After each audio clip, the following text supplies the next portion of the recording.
I never wanted revenge. I wanted peace. But when peace was shattered with the sound of my sister moaning in the background of a voicemail, yeah, we'll get there. Something inside me cracked open.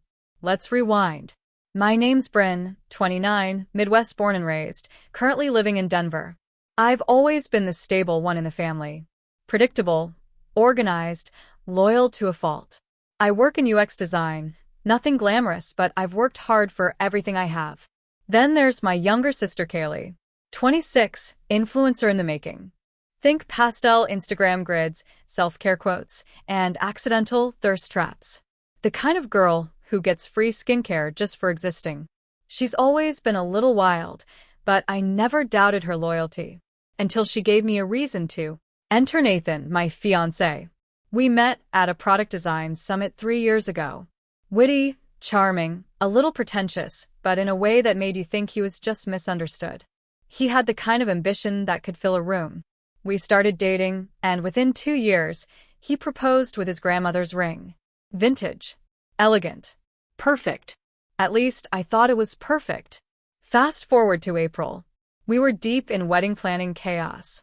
My mom had just booked this gorgeous lakeside cabin for our upcoming summer family reunion, something she does every 5 years, like clockwork. All the aunts, uncles, cousins, even the weird ones. I hadn't seen most of them since before the pandemic. I thought it'd be a fun escape, a break from the stress. And I was excited to bring Nathan. Show off my perfect fiancé to my imperfect family. Then the little things started happening. Nathan got weirdly protective over his phone. Kaylee suddenly became super interested in helping with wedding plans, even though she once said marriage was a heteronormative construct. She started calling Nathan just to ask his opinion on tux colors, and I told myself, it's nice they get along. I want my sister and my future husband to be close. God, I was so naive. One night, I was scrolling through Spotify when I accidentally tapped into my voicemail. Yeah, I'm that person with 47 unchecked messages. There was one from Kaylee. From 3 nights ago. Probably a butt dial. It started with rustling sounds, a giggle, then, shoo, Bryn could hear us. And then a sound. That sound. Followed by Nathan's voice. Relax, she'll never know. My hands went numb. I replayed it. Again. And again. There was no mistaking it. My sister was sleeping with my fiancé. And they were laughing about it. But instead of confronting them right then and there, I did something different. I smiled. For the first time in days. Because in that moment I knew. I wasn't going to let this go. I was going to bury it deep. Let it fester. And then, when the moment was right, when all the cameras were out and the wine was flowing and the family was all gathered in one perfect picturesque scene, I'd pull the trigger. And I'd watch them bleed. After the voicemail, something inside me froze. Not rage. Not sorrow. Just calculation. I didn't cry. I didn't scream. I didn't confront either of them. Instead, I started planning. Because the thing about betrayal is that it's not just the act, it's the lie you've been living. For how long? How deep did it go? How many times had Nathan kissed me goodnight after sleeping with her? How many inside jokes between them were actually inside jokes? I kept pretending everything was fine. I kept smiling. I even thanked Kaylee for helping me narrow down centerpieces, and she laughed like nothing was wrong, like she wasn't sleeping with the man I was planning to marry. I started documenting everything. I screenshotted texts, took pictures of call logs, synced Nathan's Google location to my laptop, and even mirrored Kaylee's iCloud. She left her login on my iPad once. She was never good with digital hygiene. What I found? Messages. Dozens. Some sweet. Some disgusting. Some that made me want to tear my own skin off. Kaylee. Still tastes like me when she kisses you? Face with tears of joy. Nathan. She's so clueless, it's almost sad. They weren't even sorry. They were amused. I didn't just want revenge. I wanted an audience. And that's when I remembered the upcoming family reunion. The reunion was my mom's pride and joy. Every 5 years, we rent out a giant cabin complex on Lake Traverse in Minnesota. Think picnic tables, fire pits, matching family t-shirts, the whole nostalgic nightmare. Around 40 people, all branches of the family tree, many of whom hadn't seen me since I was a teenager. It was perfect. Nathan was already invited. So was Kaylee. We were all driving up together in late June. I decided to let that play out exactly as planned. Let them stew in their secret. Let them feel safe. And while they packed swimsuits and bug spray, I was packing something else. Receipts. Photos. Screenshots. Audio backups. Every filthy message. Every timestamp. Even a PDF export of Nathan's Google timeline for the night he told me he had food poisoning but was actually at Kaylee's apartment for 4 hours. I turned it all into a little presentation, organized, time-stamped, color-coded. My UX skills finally came in handy for something useful. I called it A Summer of Secrets, featuring Kaylee and Nathan. I uploaded the entire thing to a password-protected Google Drive. Set the file to public access. Created a custom QR code for the link. Printed the QR code on fancy cardstock. I even laminated them just in case. And then, I waited. June 22nd. Reunion Day. We arrived at the lake cabin late afternoon. Nathan drove. Kaylee rode shotgun. I sat in the back and stared at the back of their smug, stupid heads. My hands were folded calmly in my lap, but inside, my heart was pounding like a war drum. When we pulled into the gravel driveway, cousins came running, aunts shouted greetings from porches, and my mom was already crying tears of joy. It was exactly the kind of Hallmark opening scene I needed. I played the part beautifully. Hugs. Laughs. Compliments about how 10 Kaylee looked, how Nathan always looked so dashing. Fake. Fake. Fake. But underneath the surface, everything was in place. That night, we had the official family welcome dinner. Long wooden tables under string lights. A slideshow of old family photos. Someone had even brought a karaoke machine. My uncle grilled ribs. My cousin's kids played tag near the lake. Everyone was drunk on nostalgia and sangria. I waited until the end, when people were full and relaxed and just tipsy enough. Then I stood up and tapped my wine glass. Hey, everyone. I just want to say how happy I am to be here. It means a lot. And I wanted to do something a little special for this year's reunion, especially since it's the last one I'll be attending with Nathan. The room quieted. Nathan blinked. Kaylee looked confused. I smiled sweetly. Don't worry, he's not dead. Just dead to me. A few polite chuckles. Nervous ones. I made a little digital scrapbook. Memories from the last year of our relationship. Things you might have missed, especially you, Kaylee. Then I held up a stack of laminated cards. Just scan the QR code. No viruses, I promise. I handed them out like party favors. People started scanning. Phones buzzed. Faces dropped. Silence. Then murmurs. Then gasps. Then someone shouted, "Is this real?" Kaylee's face turned chalk white. Nathan reached for his phone. I was already ahead of him. His access had been revoked 10 minutes before dinner. Kaylee lunged across the table for my stack of cards. What the hell, Bryn? I didn't flinch. Oh, did you think I didn't know? I've known for months. I just figured the people you lied to, smiled at, and borrowed money from might want to know who you really are. My mom looked like she'd been shot. My dad stood up, shaking. Kaylee's lips quivered. It's not what it looks like. It's exactly what it looks like, I said. And then I picked up my glass. Cheers. The night ended in chaos. Kaylee ran crying into the woods like a deranged woodland creature. Nathan tried to apologize to my mom. I went to bed early, with my door locked and my headphones in. But I didn't sleep. I was too busy smiling. You ever watch a room unravel? It starts slow. A furrowed brow. A whisper. Then the phones come out. The whispers become gasps. Aunts elbowing each other. Uncles squinting at their screens like they're trying to solve a murder, which, in a way, they were. By the time I went to bed that night, everything I had built, my relationship, my sisterhood, my perceived future, was rubble. But they were standing in the wreckage. Not me. The next morning, the cabin felt like a funeral home. No one made pancakes. No one gathered around the coffee pot. The fire pit from the night before was still smoldering, like it couldn't quite let go of the drama either. I walked into the kitchen wearing leggings and a hoodie like I hadn't just detonated a bomb at the family dinner table 12 hours earlier. My mom was sitting at the island, eyes red and jaw locked. My dad stood by the window, hands on his hips.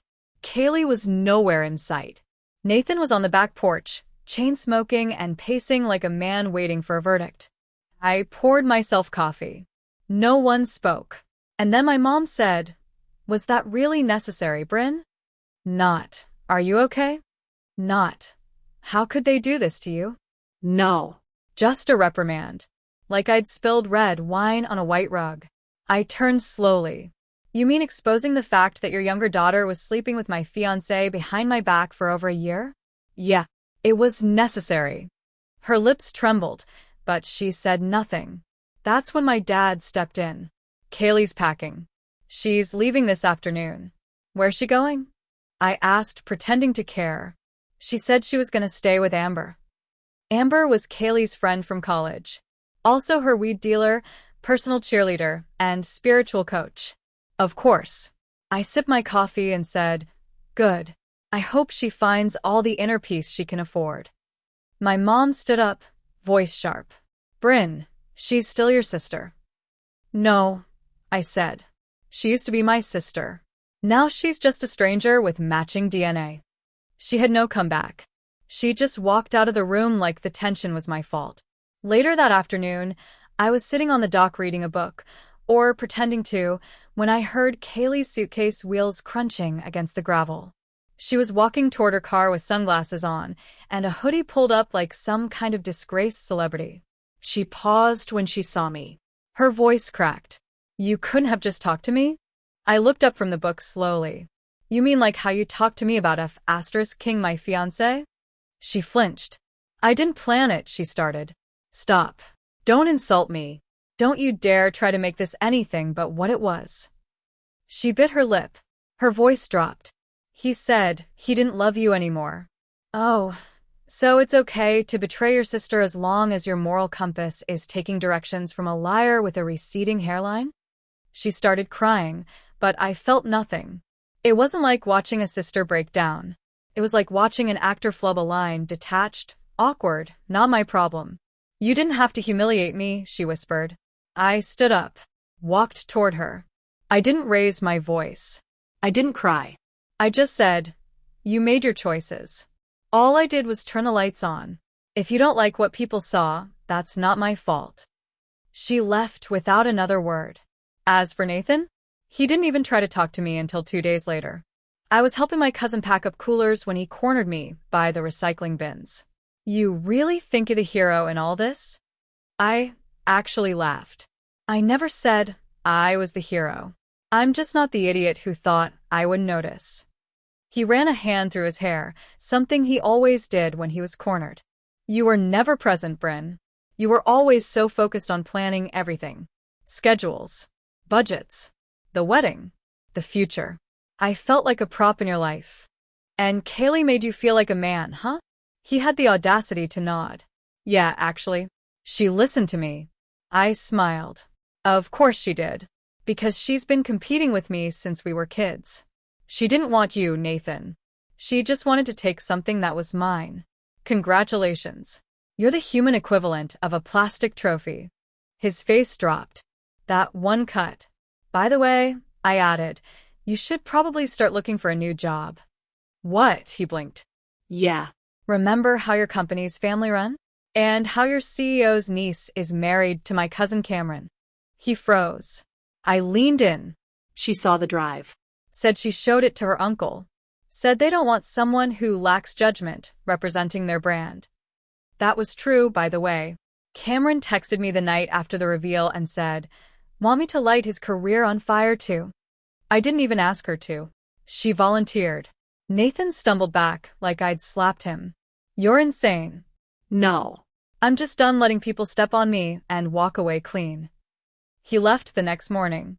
No goodbye. Just tire tracks and tension. For the first time in weeks, I exhaled. It was quiet. Lonely, sure. But it was mine. You'd think after a reveal like that, I'd feel victorious. Like the ending scene of a movie where the heroine walks away in slow motion while everything behind her burns in cinematic flames. But the truth? It felt quiet. Not peaceful, not triumphant. Just still. After Nathan and Kaylee left the lake house, the energy shifted. People stopped tiptoeing around me, but they also didn't know what to say. Some avoided me completely, unsure if I wanted to talk. A few came up quietly, a squeeze of the arm, a whispered "good for you" when no one was listening. My cousin Cameron smuggled me a bottle of wine and a congratulatory nod. My Aunt Lily, a woman known for drama, simply said, "Bold move. Wish I'd done the same in '98, and left it at that." But my mom? She didn't speak to me the rest of the weekend. She left early, actually. Claimed she had a migraine. My dad just looked tired. Like decades of holding our dysfunctional family together had suddenly started unraveling at the seams, and I was the thread that had been yanked too hard. I packed up and left the lake 2 days later. The ride home was surreal. The air felt heavier somehow, like I was returning from war with dirt still under my fingernails. I didn't cry. Not in the car. Not that night. Not until I got home, walked into the apartment that Nathan and I were supposed to move out of in 6 weeks, and saw our wedding invitations on the kitchen counter. I sat on the floor and opened the top box. Cream cardstock. Foil lettering. Our names intertwined in that expensive serif font. Together with their families, Bryn Alder and Nathan Sloan invite you. I laughed. Then I sobbed, so hard I thought I might throw up.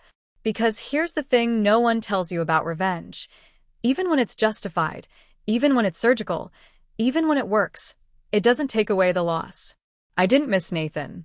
I missed the version of myself that trusted him. And Kaylee? She didn't even apologize.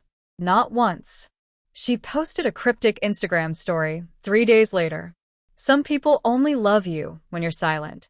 Speak your truth anyway. I nearly choked on my coffee. Oh, and her comments were limited. Of course. But I didn't respond. I didn't reach out. I didn't drag her name any further. Because the beauty of a clean cut is that it doesn't get infected.